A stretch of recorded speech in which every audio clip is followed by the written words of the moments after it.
مشکلش چیه؟ دکتر فلج شده، هر کاری لازم بود انجام دادیم ولی فایده ای نداره، هیچ حرکتی اصلا انجام نمیده. امکان نداره. آه؟ یه راهی هست. چه راهی دکتر؟ بسپرش به من.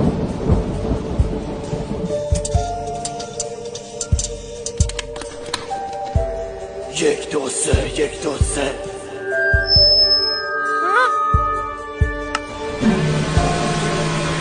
Once again, surprised by محسن لرستانی. اسم من دیان نیام جلوی چشایم دیان نیام ای دختر ای بی حیام به جون زید بدم میام دون بزام رایم. سبحان الله، آهنگ محسن لرستانی باعث شد که قد موهای حرکت کنه.